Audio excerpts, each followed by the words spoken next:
Good morning. We got McCoy and Jim out here trying the simulator out at Air Sports USA. Mike, this was his first time. Give us your thoughts on the simulator. Great opportunity. First of all, thank you, Mark, for giving me the opportunity, and it was well worth it, the time and the effort. And you did the work, and I appreciate it. But it's great. It gave me a lot of experience, a lot of time underneath the wing, just so I can just concentrate on how little input it takes to keep your wing up, and then how little input it takes to follow your wing, and keep it, especially in the curve. So, what did you think about the machine and the tool itself? Today was the first day I've ever sat or seen this machine, and within 3 minutes I'm in the machine flying it. It's very intuitive, very well made. You feel confident. You don't feel like it's going to fall apart or anything. And certainly having you sit behind me and give me the instructions, I felt extremely comfortable, not threatened whatsoever. And the fear of a prop or flipping or anything like that? Tell me your thoughts on all that. It's great. It's a lot cheaper. It doesn't roll over. There's no cages. Yeah. You saved 2 props today. Yeah. So we had Jim also went for a ride with Mike in it. And tell us, Jim, your thoughts on everything. Yeah, I thought it was really good. I like it. I'm used to taxiing with my own paramotor and all that stuff, and I know some difference between an actual paramotor with a prop and the acceleration on this.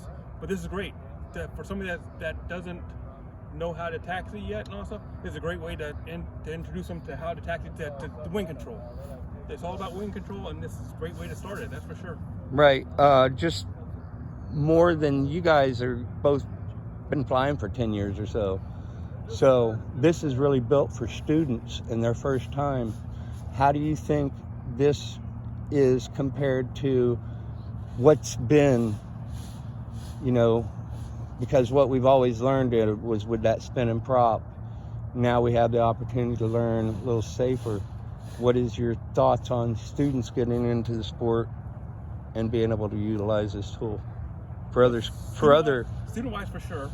And even for a seasoned pilot, like I said, I'm used to taxiing. I've been doing it for quite some time. I can turn around all kind of stuff with mine. Mike, on the other hand, isn't as comfortable taxiing, trying to taxi and all that stuff. I think this would help Mike out. Am I right? I couldn't agree with him more. The yanks that a new student goes through that first year or two, worrying about turning his rig over or busting up a prop or tearing out his wing, and the expense that follows it, this would make him so much more confident. It would be a much easier learning curve. And even a seasoned pilot that isn't used to doing the taxiing back. When I land on the field anymore these days, I land, I taxi my rig around and go back to my trailer. Then I don't have to put back across the field and all that stuff. Right. Well, if instructors across the USA had these like this, then I'm sure that seasoned pilots would be wanting to put some practice time in when other students aren't learning with it, which they could probably lease it out for a day or whatever. So on a miserable day like this, yes. Well, Jim and I both trike. He's heavy trike, I'm light trike. I envy him every time he goes out in the field, makes a circle and comes back and parks it where he wants. I'm more like a foot launcher with my trike. I land it where I want to be. I don't want to have to roll after that wing. Just after I'm on the ground, I want it down. I understand. I like to land and then get to where I'm going. Like I told you when we were coming back, we're going to put this right back where you took off, Exactly. and that's it. Exactly. And that's the taxiing part. You did a great. Gives a lot more opportunities and safer landings. Yeah, you didn't have that fear of flipping or nothing. But like I said, on a day like this where it's like marginal to go up, no problem. Do this and just practice the wing control. Thanks, guys. Yep. Thank you, Mark.